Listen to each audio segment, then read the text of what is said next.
Welcome back to the channel, everybody. Hope you guys are all having a great start to your new year. Now, this video idea actually came to me from a viewer in Discord. They sent me a message, but I can't for the life of me find who it was.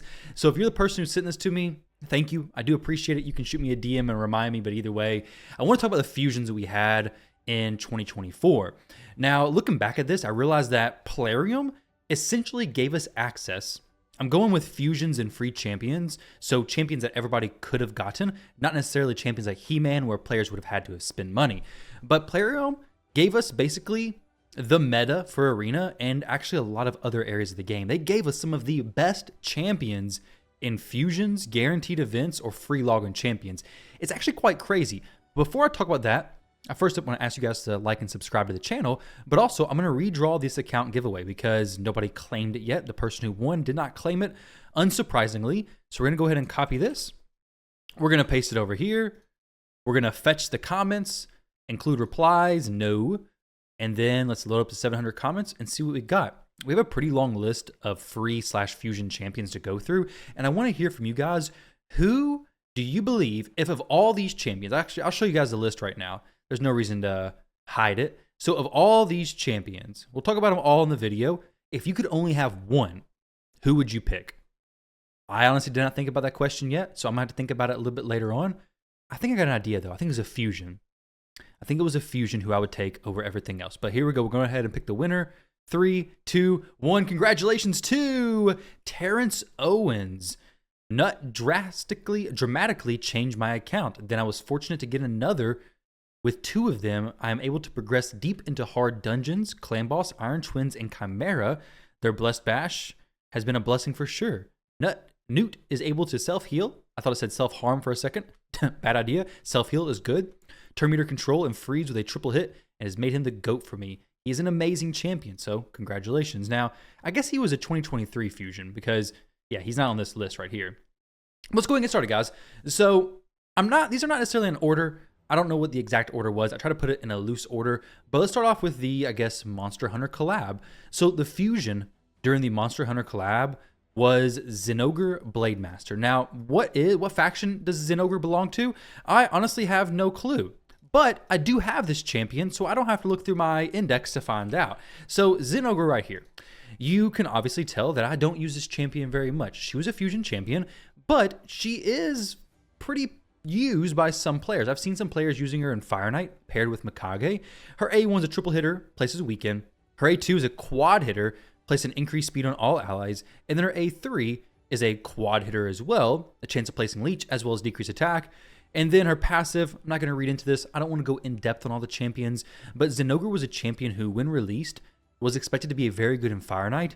But since Fire Knight requires freeze, if you don't have a champion like Neldor, or a champion like Newt, then Zinogre, while she can break the shield, she doesn't bring a decreased speed, which would have really been amazing if she had a decreased speed plus the increased speed. She's not bad by no means, and I know of players using her on stage 10 of Fire Knight Hard, but she just didn't really live up to the hype that all the other Monster Hunter champions lived up to. So the other Monster Hunter champion, these ones are not for fusions. This one was a, I believe, guaranteed champion. Actually, he was a Monster Hunter event, champion training plus souls. So this was Elreon. Now Elreon was pretty cool. I believe they had an event to get his 5-star soul. I did not get that, but he was unique in the sense that he is placing buffs that are protected. Now I've seen some talk about him being a champion who could be really good in Chimera. I've not tried him, but if you've had good luck with him, let me know. So Elreon had some big shield in this A2 ability. Places a shield equal to 30% of this champion's max HP. That's pretty big. And an increased defense. If the target is a boss, these buffs are protected, which against Chimera, they're always going to be protected. And then his A3 removes all debuffs from all allies, so it's a cleanse and a block debuffs on all allies for 2 turns. If the boss is present in the current round, this buff is protected. So we have a protected block debuffs, which means it can't be removed, a protected increased defense, and a protected shield. That's really big. So Elreon is an awesome champion. His A1 ability has some RNG to it, but his A2 and his A3 also both pretty low cooldowns, 3 turn and 3 turn. I mean, he's an awesome champion if you were playing during his time and you actually picked him up. Congratulations. I haven't used him much. Obviously, he's not taken to 60 yet, so I've just left him in the vault. But he's a champion who, maybe if I was limited, I'd actually try to throw him into something like Chimera. Up next with this Monster Hunter collab, though, is Fatalis. Now, I'm not going to mention this champion right here. She may be a sore spot for a lot of players who went for her and missed her, but she also wasn't free. She was for the champion training. I'm going to go for only champions you could have gotten for free, essentially. Fusions, some people can debate if it's free or not because you got to spend... You're spending your resources, but it's not your money you're spending. You could have saved up in-game resources to get these champions. And the champion we're talking about is Fatalis Blademaster. Now, Fatalis was in a deck of Fate that had Dungeon Divers plus Shards. So we'll see the Monster Hunter event for Elreon, which was Champion Training plus Souls. And then you see Fatalis' deck of Fate, which was Dungeon Divers plus Shards. I ended up getting him with like very few shards opened and a ton of energy spent farming some spider. I got a lot of silver from that. Fatalis is a champion who, when released, people were kind of mixed about him. And I think they honestly still are. Some people were saying like, oh yeah, he's really good. And some players like, nah, he's just garbage. He doesn't really hit that hard. However, he does have some really cool uses, and I've seen him used in Live Arena with some good success. His passive places a shield buff on this champion equal to 25% of their max HP for 2 turns at the end of their turn. This champion can't receive crits while under a shield buff placed by this champion, which, if you look at a champion who is very prominent in a lot of arena, Narses actually ignores shields on everything he does. So if you're using Narses versus Fatalis, you end up just never being able to crit him, and Fatalis can actually kill Narses without too much of a difficulty, honestly. And he's one of the champions who I struggle with against, or when I use Narses. Now, other than that, while being an HP-based champion, and you're limited on HP-based champions, the Dark Elf champion, not a super strong faction necessarily.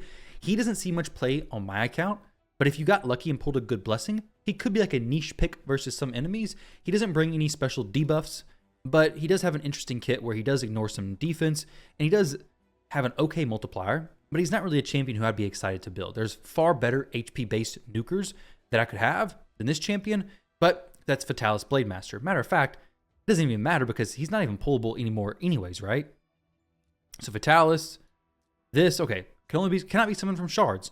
So you couldn't even get him even if you wanted to, which is okay because Narses or Taras would both be far better. Or Odin. Odin would be insane as well.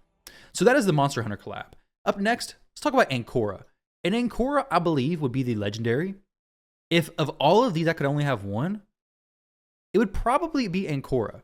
Ankora is one of my favorite champions, and she is one of the champions who I'm talking about when I'm saying that Plarium released like meta champions. Now, this is not ultra in-game top 50 live arena meta, because top 50 live arena meta is like more like take the money from your house, all that money on your house, sell your house, and then purchase an account. That's how much you're gonna have to spend. A fusion's not gonna fix that for you. So that is like a completely different ball game.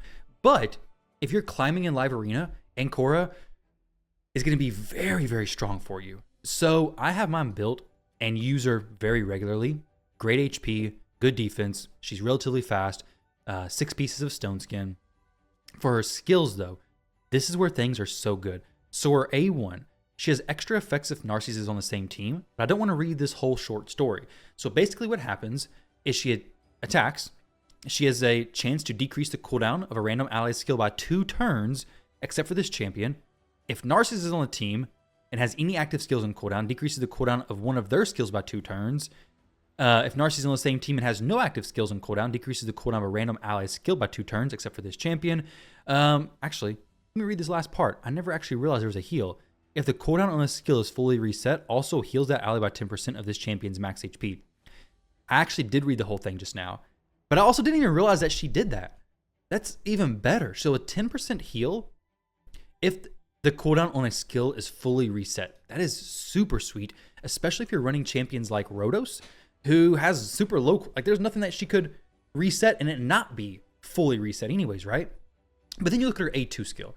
Removes all debuffs from all allies, places a shield buff, and if Narses is on the team, also places a strengthen. Then turn meter boost by 10%. Very cool stuff. And then her res, this is one of the best reses. So it revives an ally with 50% HP and 75% turn meter. If it's Narses, revives them with 100% turn meter instead.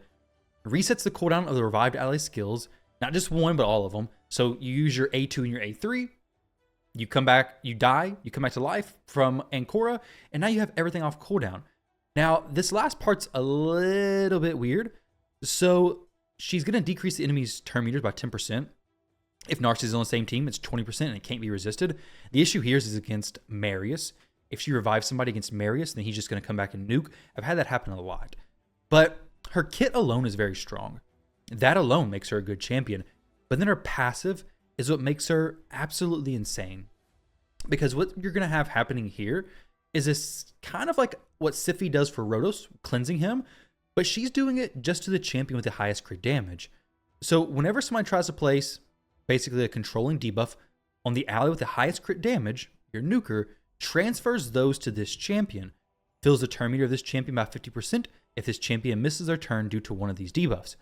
But at the start of this champion's turn, remove any fear, true fear, freeze, provoke, all that kind of stuff from this champion if Narses is on the same team. So it just removes it. That is so good.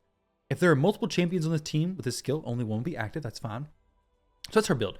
White Queen Ankora was a fusion this year. One of the champions who, if you missed her, you probably regret it. But she is incredible for PvP. And I've actually even used her in some PvE content as well. But a very, very good champion. And to pair with her, I guess this was around Valentine's, we have Narses, which also is a champion who I use all the time. So Narses and Ankora, we kind of talked about their pairings already, as far as what she benefits when he's on the same team. But he is one of the best HP nukers in the game. One of the best void affinity HP nukers. I mean, there's not that many HP-based champions anyways, but he is so, so good.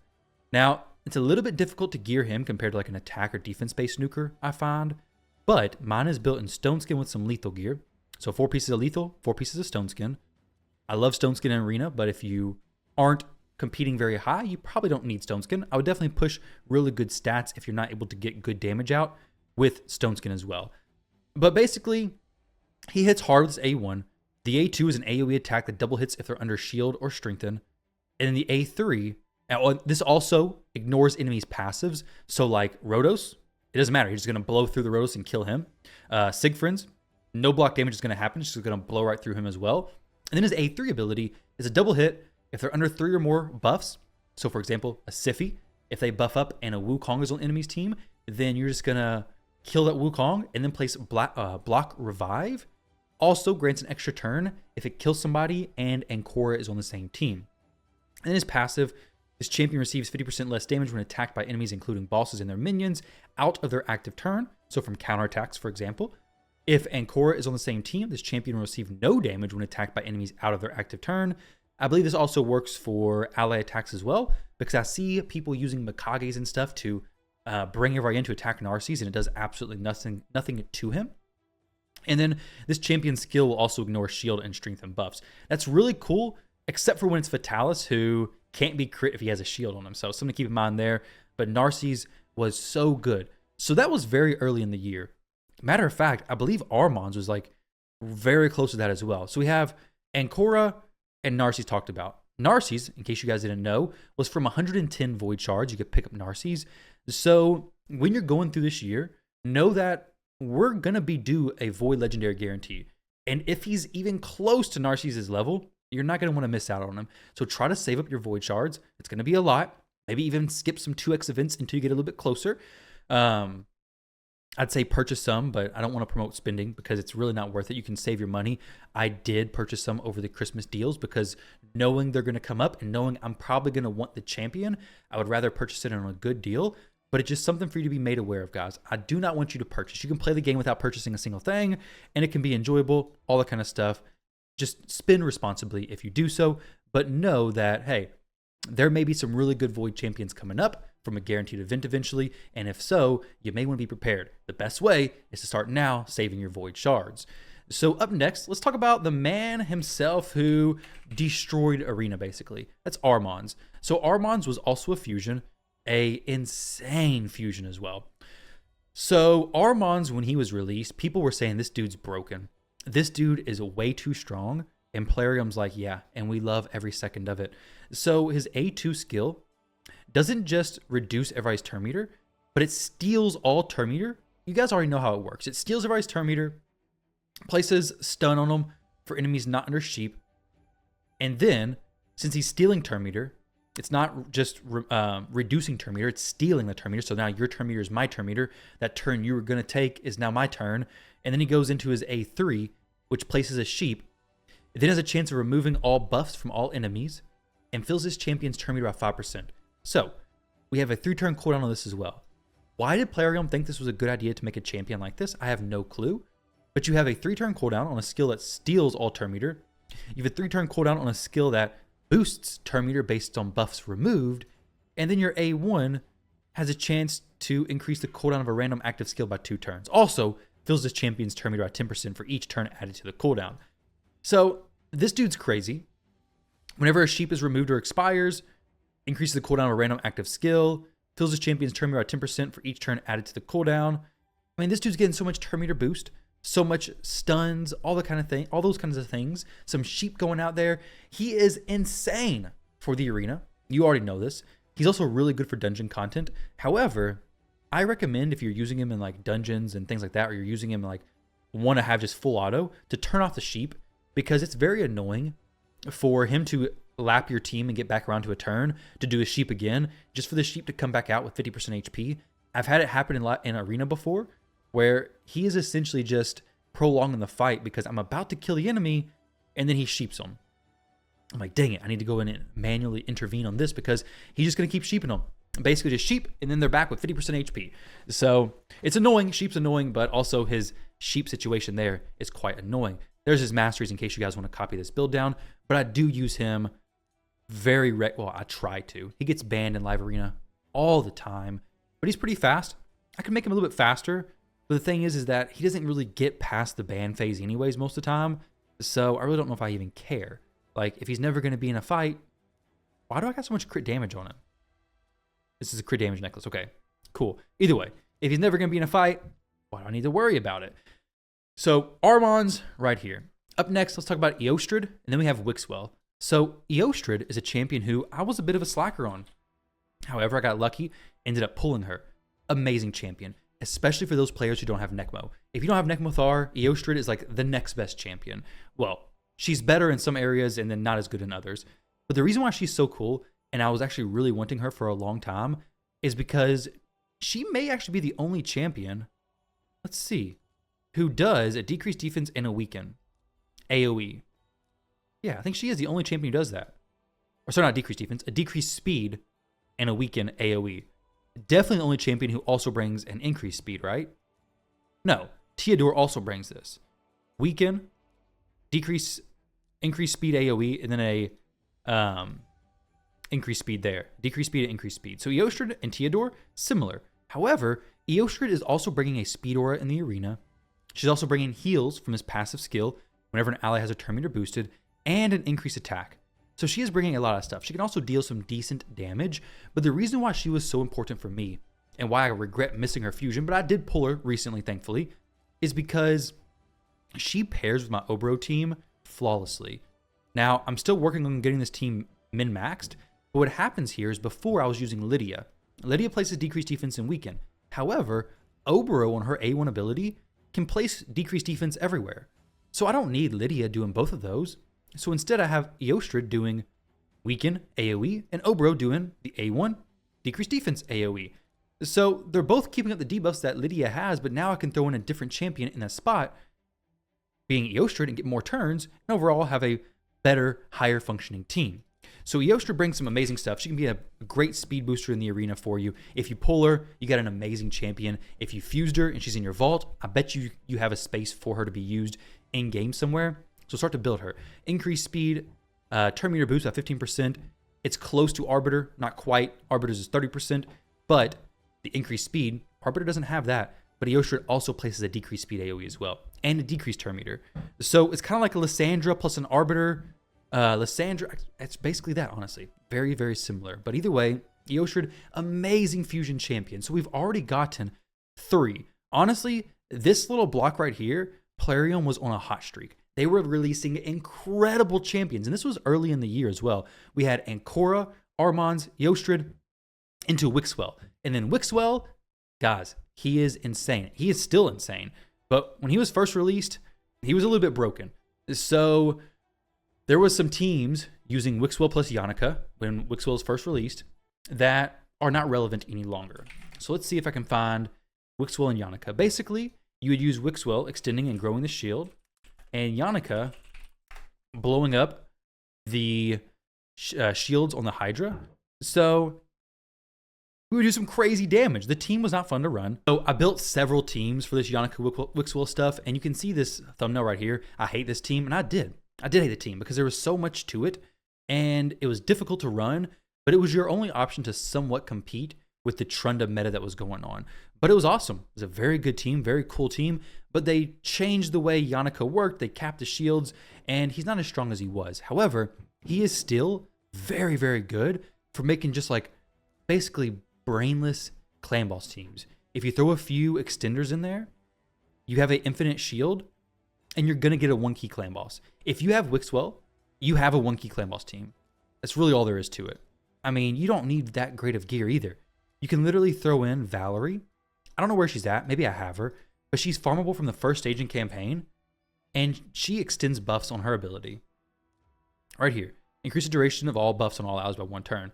So you're essentially just extending the shield duration and then trying to keep the shield big enough until the point where it starts to scale exponentially, and then the clan boss is never going to do damage through it. You have a massive shield. Your Geomancer is reflecting all kinds of damage. It's game over for the clan boss. Wixwell was a champion that the community voted on his skills. Wixwell skill vote, which initially I was thinking, these skills probably aren't that great. I don't know. I was like, maybe these ones would be cooler. But Wixwell could have done so many different things. He could have had a defense-focused skill set. He could have had a damage-focused skill set or a support-focused skill set. But what we have with him is a skill 3 that places 2 intercept stacks on target ally. Though to be honest, but also places increased defense and shield buff on all allies for 2 turns. Though to be honest, I think the A3 being a revive would have made him even crazier. Revives all dead allies with 50% HP and 50% turn meter. Places poison debuffs on all enemies for 2 turns. That would have been crazy. The increased defense and shield though was really good as well. This form, we did not go with the damage focus because the thing with damage, it only matters. It's only good if you have good multipliers. If you don't have good multipliers, then none of it even matters. It could have been great multipliers, but for here, we went with the A2, the defense focus. We ended up just going purely defense focus, I believe, yeah. Which, for the defense focus on the skill 1 and the skill 2, makes sense. But I think skill 3 would have been crazy as a support focus. Having him as a res champion as well, that would have been wild. But this was cool. It was very good community engagement. It was 9 months ago. So I guess like in March or April or something. They realized people found out, so they come up with it now like it was intentional. Funny to me. 3 defense tree seems to be the way to go. Everything else is a bit meh. 3 defense tree, yeah. I mean, to be honest, which one's better? This AoE attack, decrease attack, or this AoE that also... Wait, no, not that one. The 2 intercepts. Intercept's cool. But it's not used that much, though it did help with the Wixwell, the Yannica Wixwell team, allowed him to switch the targets of the Hydra, so it ended up working out great for the situation we used him for, but it also ended up getting nerfed. He would be used a little bit more, I'd say, if he had a res on the skill 3, but either way, he came out to be a crazy good champion, and I love that Plarium let us choose his skills like that. It's very cool stuff, honestly, very, very cool stuff by Plarium. I'd love to see it done again. I'd also love to see this scroll that looks like a Minotaur scroll, upgraded in Minotaur to, I don't know, maybe these books, maybe take it off his belt and give it to us. But scrolls, we should have higher stages on Minotaur. But he's definitely got all the loot, the Vault Keeper, yeah. He's definitely not protecting the vaults of most players. Now, for some players, yeah. For me, I don't really use him now. I was using him a lot back then, but just don't use him now. So let's move on to the next champions. From here, the list kind of starts to take a little bit of a downturn. Now, before we get into these other fusions, we did have Shemnath, which was I believe on the 4th of July, because the Statue of Liberty and all kind of good stuff. I actually don't have her, but she was a guaranteed during that time. She's a Knight Revenant champion. She is okay. I think she is used by some players with great success, and then some players just have better options. She's kind of cool because she has like a Seer-esque ability. This is an AoE attack. The first hit removes all buffs. The second hit ignores 20% of target's defense against targets that have no active buffs. So I feel like for some players, she'll do Really good stuff for you. But if you're a player with a wider arsenal of champions, she's probably going to be a champion you pull, and you're like, well, I'm probably not going to use her. I didn't go for her guaranteed event because I just didn't see that much use for her in my account. I have Seer, so it's very much similar kit to her. Seer's an epic. She's a legendary, so just interesting stuff. I've just not seen her used at a very high level for very many players. Very few accounts I've actually seen using her, so I'm kind of surprised she has such good ratings. But she is a good champion. She brings some damage to decrease defense. The first hit increases the duration of all debuffs. Second hit decreases the duration of all buffs. Also increases the duration of all buffs on this champion by 1 turn after attacking. Increase accuracy, increase crit damage. So interesting kit. Not a bad champion, but wasn't a champion I was going to get excited about. Now we have these 2 champions as well. Let's actually go ahead and talk about Padraig. Padraig was a champion who was in a path event, Shards and Souls. So you'll see here that we had a few events with Souls. Freya was Souls, Padraig was Souls, Elreon was Souls, and Shards. So I think basically every event was either Shards or Souls.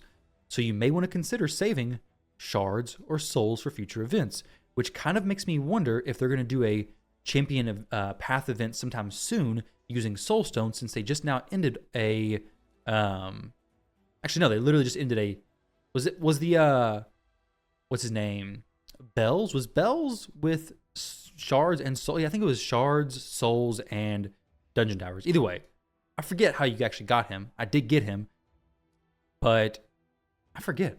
What did I even do to get him? I don't even know. Either way, I'm wondering if they're going to give us ways to get a new champion soon using Shards or Souls again and just keep squeezing us dry.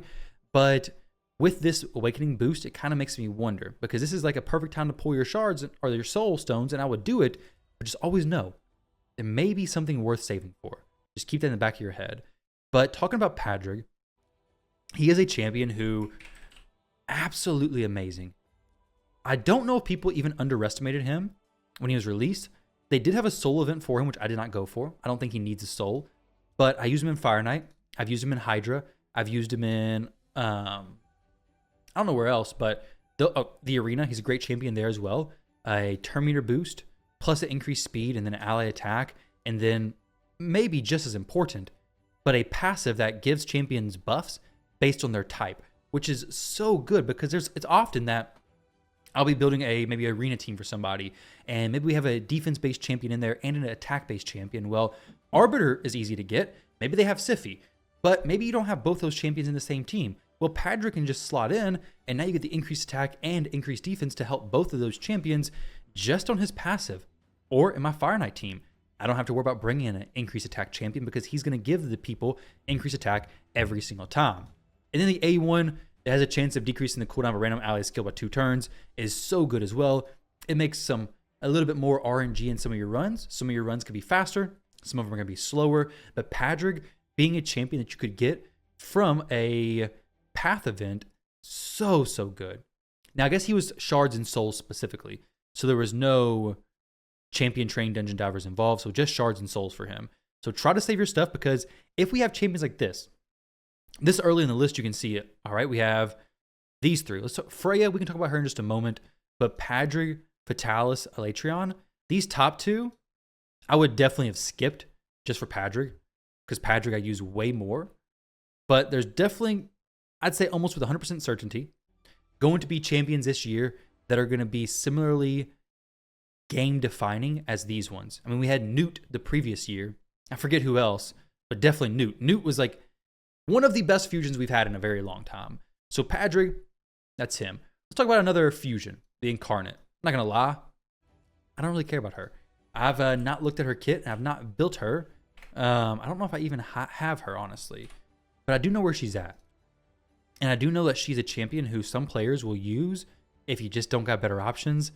But most players are just not using her. Look at her reviews. This is not a champion we even need to talk about, guys. So this was a fusion that you could have skipped, and nobody would have said anything about it. An AoE attack, chance of removing all shield buffs, then places a shield buff equal to this champion's defense, ally protection plus strengthen. I mean, it's a pretty boring kit. I've seen her used, I believe, in some teams, and there's definitely teams that she could be used in, but they're very few and far between. These reviews do reflect accurately in how she performs. So if you pull her, guys, I'm sorry. If you skipped her fusion, I'm not sorry. I don't think you regret it. I definitely don't regret it. If you have a cool use for her, let me know. But I think she's a champion we're just going to gloss right over and be on to the next one. Next champion is going to be Shayak. Now, I think they're going to be releasing some new dogs for Shayak soon, is what they said when they released the fusion, and there was never any new dogs to come, which I don't have him. I didn't go for the fusion, so not a big deal, but he's a cool champion. He was more interesting before the various hydra teams were kind of messed up. The Wixwell stuff he was used in. Bronco did a lot of testing with him, but after that, he's not as common. Still not a bad champion, but definitely more niche than he was when Hydra was really doing well with him. So he has a turn meter boost, also a chance of placing block buffs, which we're getting more and more champions who place block buffs. So he's not as valuable as he was, but block buffs is still super, super basically required in Hydra. And then his A2 removes all debuffs from this champion and heals him by 50% of their max HP. Then places a shield buff on this champion for 2 turns. The value of shield is equal to any surplus heal. Now, there's no dogs good to use with him. Maybe eventually there'll be some good dogs to use with him, but until they release something that's good, well, I guess we're just kind of out of luck. And then he places a taunt buff and a reflect damage on this champion for 2 turns. Can't be stolen, removed, or transferred if any of the dogs are on his same team. Which there's not going to be any on his team because he's just not a champion who's really good with the dog. I mean, like, the dogs just aren't that good. Maybe they release one. I kind of doubt it. I'm not holding out hope for that. But the passive, when attacked, places Hex debuff on the attacker for 1 turn. Ally attacks on targets under Hex debuff placed by this champion deal 20% more damage. So this is cool if you're using the dogs because he does have a team up skill with them, but you're not going to be using a dog. So it's not that interesting. Basically, he brings a block buffs. He brings a heal, or removes all debuffs from his champion. So a self heal, pretty much a selfish kit with an AoE block buffs that boosts turn meter. Other than that, there's better options. He is a very niche champion that for most players, you're probably not going to be using him that much. Up next, we have Skorid. Skorid was another fusion this year. So far, all these are just fusions. So all these are fusion champs. Skorid was the other fusion for this year, and he's a pretty good champion. He hits pretty hard. I don't use him. I have him. I haven't built him, but I also don't really need him. So what he brings is, I think I have him. No, I thought I had him. I think this is maybe just a showcase of how many fusions I've missed. Huh. Very interesting. So Skorid is a A1, a single target hit. I did test him out on the test server quite a bit, so I did play with him. Has a chance to apply debuff spread. That's cool. Taking a Hex debuff and placing on all enemies. Okay, all of a sudden not as cool. If a target isn't under Hex, we'll spread one other random debuff instead. Okay, just one debuff spread. Well, then his A2 is a single target hit. Before attacking, places increased attack buff on this champion. Repeats the attack on all enemies under Hex, which is what's helping him put some pretty decent numbers up. This attack will ignore shield buffs against targets under Hex. Then his A3 is an AoE. Before attacking, places Hex on all enemies for 2 turns. The damage inflicted by this skill increases by 20% up to 100%, and then heals this champion. So this was pretty cool. I mean, it hits pretty hard, but he's really just bringing Hex.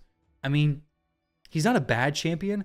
He's just kind of a plain skill set, honestly. Let me see if I can find a video that I did or something mentioned of him. Let's see.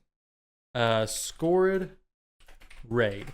Like, you'll see in the thumbnails that he can do some good damage. He can hit pretty hard. The only issue is that while hitting hard is good, in Hydra you need so much stuff. Like I did here. Skorid the half spawn, worth fusing. Doing more damage than Trunda. Maybe a little bit of clickbait there, Tyraku, but he is doing more damage than Trunda. He also has, well, I thought he had a 5-star blessing. He does not have a 5-star blessing. He's doing good damage, but it's, can you fit that on your team? Can you make sense of a champion who just brings Hex? If you can, hey, you have a solid champion for Hydra. Not bad, but he's not a champion who I regret missing. Not a big deal. You can see he hits him for some decent numbers. 585,000 damage on that far left head. So he's hitting good. He also has no blessing.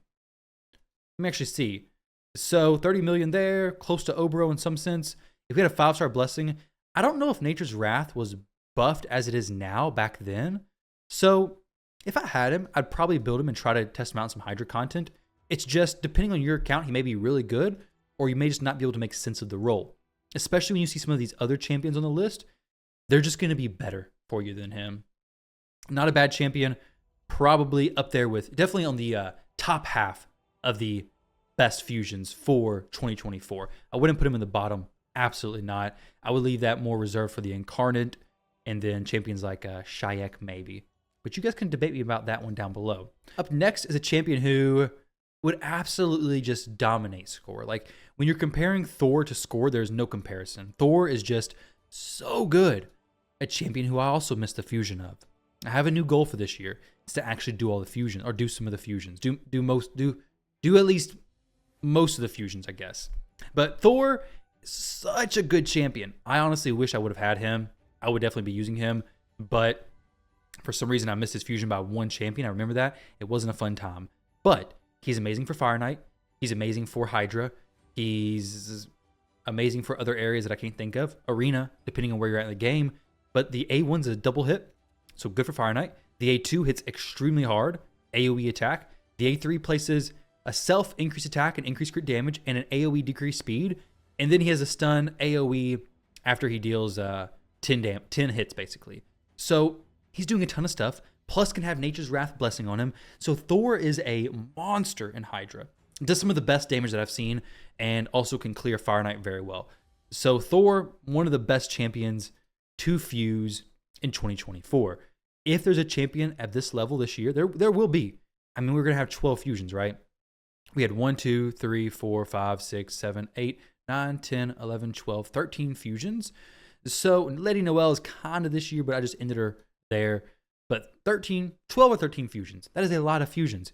We're almost guaranteed to have a champion who is as game-changing as one of these. Matter of fact, let's actually say, okay, so Ankora, I'd say, is game-changing. Armanz, game-changing. Eostrid, game-changing. Wixwell was game-changing. Thor's game-changing. Lady Noelle, I don't know if I'd say, I wouldn't necessarily say game-changing. For some people, she would be. We'll put her as an equal. But that's 1, 2, 3, 4, 5 champions who are undoubtedly some of the best champions in the game. 5 of them this year for fusions. So a little less than 50%. Actually, what is 5 divided by 13? Let's find that out real quick. 5 divided by 1, 3. So 38% of the fusions were amazing. So I guess you could skip most of them and be fine. Unfortunately, I skipped some of the better ones, though. Either way, let's move on to the next one. So during this Thor fusion, we also had Freya's Deck of Fate. Now, Freya is a champion who I did not go for during the Deck of Fate. I didn't have the resources at the time.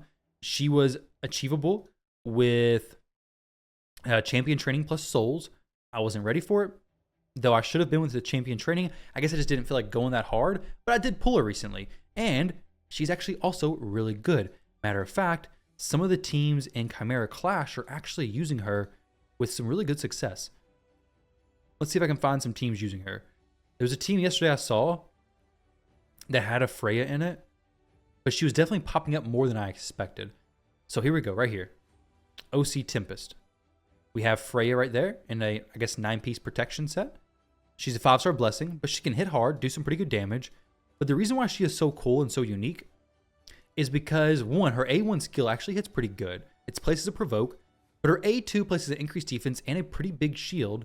And then her A3 removes all debuffs, so it's a cleanse, plus a turn meter boost, and a block debuffs. She also prevents champion's death, increases her defense, and does some other things that are pretty cool. But she's a very, very good champion. She's an excellent, excellent champion, and definitely worth having gone for. I could have gone for and got her, but she's rated fairly. Rated very high in so many areas. Great for support, actually pretty good for some damage. I see her in Live Arena Gold 4, actually, quite a bit as well. Now, up next, let's see. So Freya's Deck of Fate. Up next, let's talk about Jeroboam. Jeroboam is a fusion who I also don't have. I just more so intentionally skipped this one. I didn't really care about this one too much. So, double hit on the A1. Chance of decreasing the cooldown of a random ally's skill by 1 turn. If the ally had the skill decreased, also fills the ally's turn meter. The A2 removes all debuffs from all allies. Heals all allies by 15% of this champion's max HP. Has pretty decent base HP. Also heals them by an extra 2% for each debuff removed. So a pretty good heal in the A2. Books down to a 3-turn cooldown. And the A3 is a chance of increasing, or it does increase the duration of all enemy debuffs by 1 turn. So basically a debuff extension plus a buff extension. Fills the turn meter of all allies by 20%. Now, for a fusion champion, she has 126 reviews. Or he. It's a guy. Yeah, he has 126 reviews. That's not very many. I think a lot of people just skip this. Turn meter reduction effects, manipulated, also fills the champion's turn meter. I mean, having a debuff extension and a buff extension, a good heal, no res, it's just a very plain, boring kit, honestly. If you know if you're using this champion with some success, let me know. But I feel like it's very just bottom of the barrel. Matter of fact, there are barrels all over this dude. So just bottom of the barrel champion. I would put him on the lower half of the 2024 fusions without a doubt. Without a doubt. Up next, we have Gretel. Now, Gretel was a champion who I also did not fuse. My goodness. This was also an intentional one. I didn't really care about fusing her. She just wasn't that great. I'm not going to fuse a champion who I don't plan on using at all. I got the content from the test server. That's really all I needed from her. But a single target hit. The A2 is a quad hit, which is pretty cool. She is much better if Hansel's on the same team. I don't think she's an exciting champion, but maybe similar to Jeroboam in the sense of you're probably not going to use her that much. And if you do, she's not going to last that long. I mean, having a single target hit, requiring Hansel to be on the same team to decrease by 50% instead, having these requirements for him and then her not even be that strong makes it pretty strange, honestly. If Hansel's on the same team, it's an AoE attack instead. So if he's on the same team, she's not that bad. But if she's not on the same team with Hansel, then honestly, she's not going to be doing great for you. There's champions with better kits. I mean, this A2 ability ignores 10%, then 15%, then 20%, and then 25%. If these all just ignored 25%, that'd be awesome. Matter of fact, we have a champion over here in Inquisitor Shemnath who just ignores all the defense based on the amount of buffs he has. 25% each time.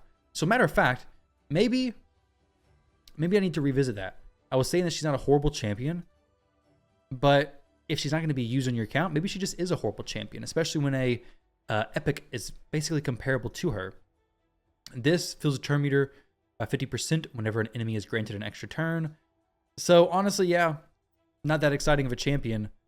I'd say these reviews are pretty accurate. I did expect from to be a little bit higher, though, I'm not going to lie.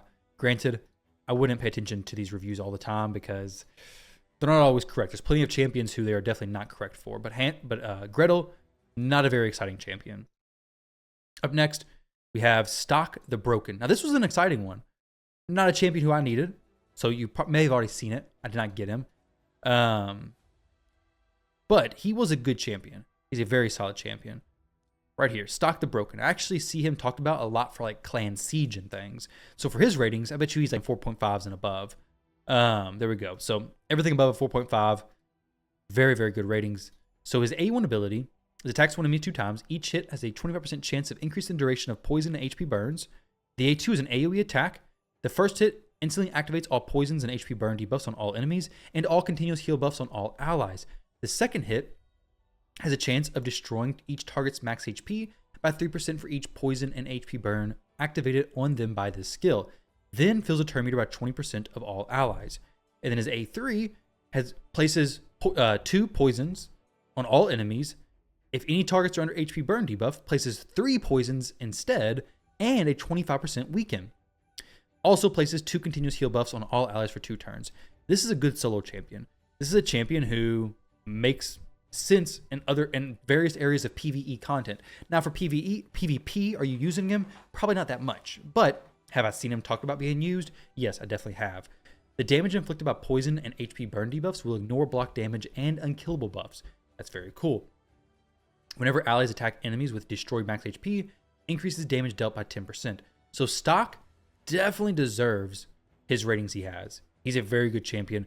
Plus a speed in all battles aura by 20%.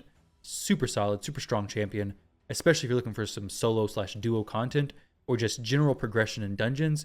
I mean, having an AoE, 2 AoE attacks is just powerful by itself. You could even throw him in a stun set, a provoke set, a curse set. Don't necessarily want to use him in hydra probably because of the poisons. So I'd be kind of surprised for that rating there, honestly. He has a good kit for that. It's just sometimes the poisons take up spots for other important debuffs. But definitely a progressional champion in hydra for sure. I could be wrong. Maybe there's some good pushing teams using him. I don't know. But let's go for the next stuff. So up next, we have Lady Noelle. I've done plenty of videos on her already. Or, yeah, I've done a few. So she's a great champion. I like her. I think she's very solid. I think she's basically the PvE Armanz because she is going to just lock the enemies down forever. Build her fast, the enemies just stay frozen. That's really all there is to that. And then she has a cleanse on one person, plus a removing sheep, and then a block buffs on the A1, and then a very good speed aura in the arena battles. She's void affinity, so you can use her in any dungeon stage. So she's a very, very strong fusion. I would put her definitely as one of the best, but not as like a game-changing, game-breaking champion.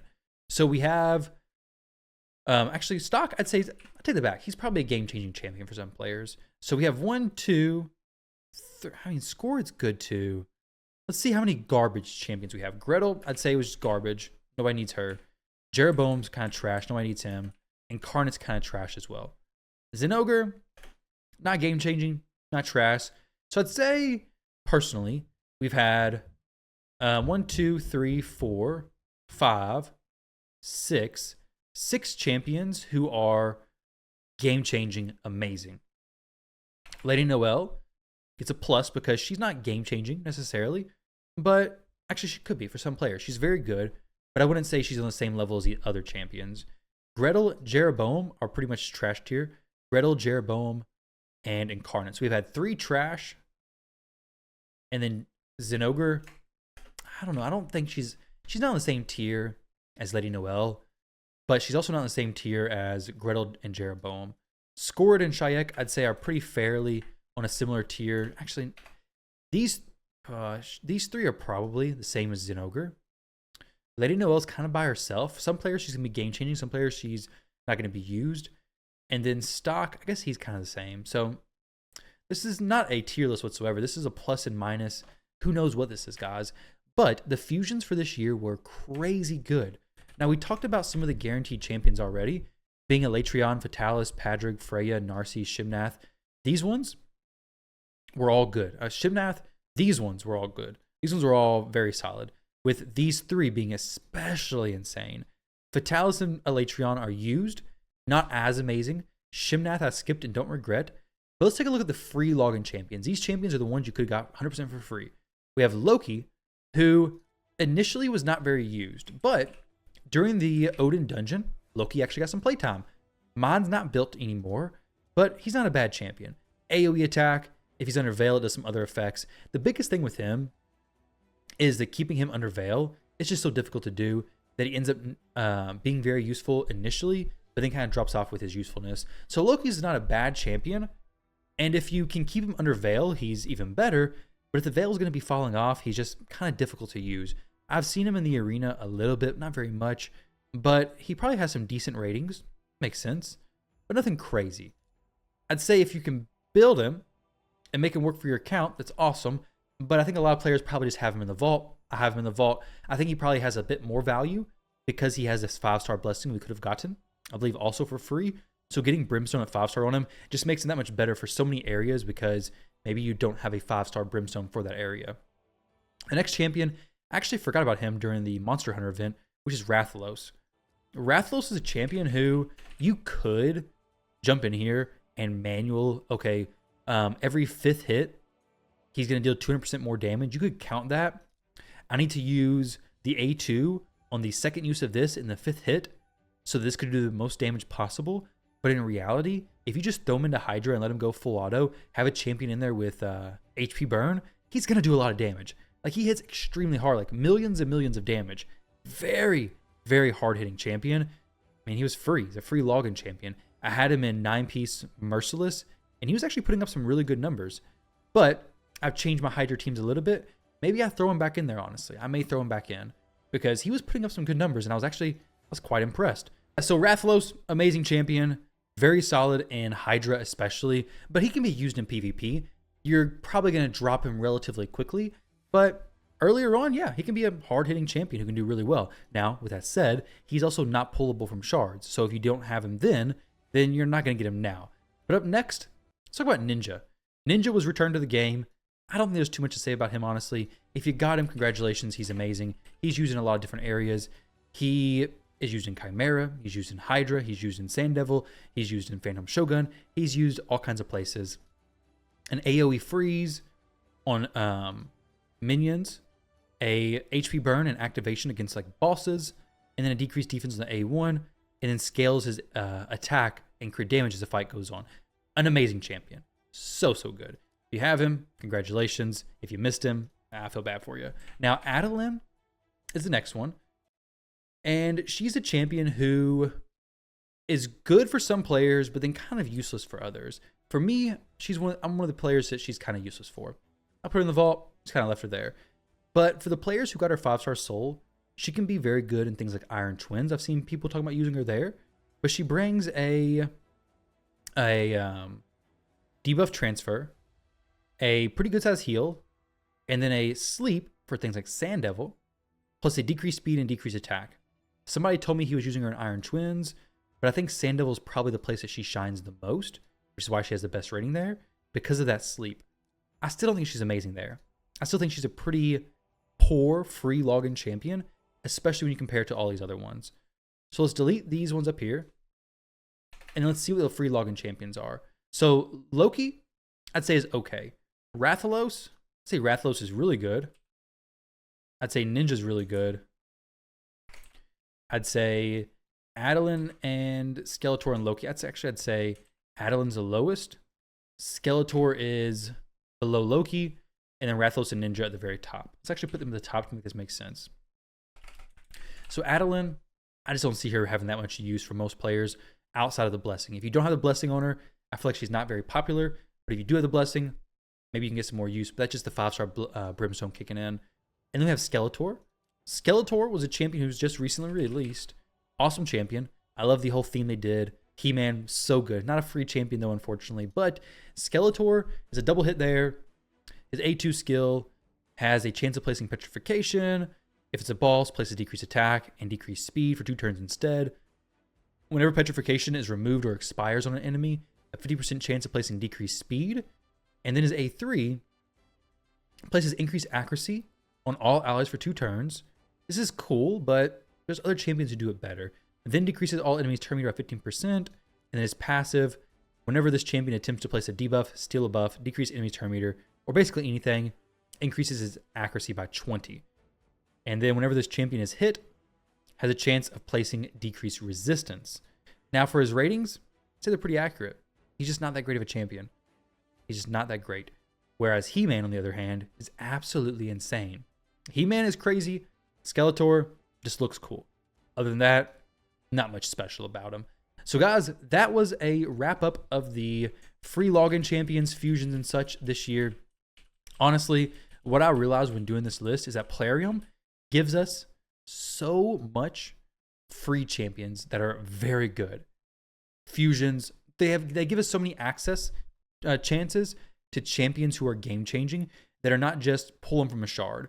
We've had amazing things. That's not including Mikage, who I believe started this year or the year before. I forget which one. We have the other mythical coming up soon. Guys, this year, I may try to actually go for most of the fusions. I get access to them on the test server, so I can usually see if they're going to benefit my account or not. And most of them I already have full faction guardians for anyways, so they're not really giving me that much of a benefit if I go for them anyways. So either way, guys, thank you very much for watching. Hope you enjoyed that video. Let me know who was your favorite fusion champion this year. Who do you regret not going for? Who did you miss? All that kind of good stuff, guys. So with that said, we have a great rest of the new year, great start to the new year, and I'll catch you on the next one.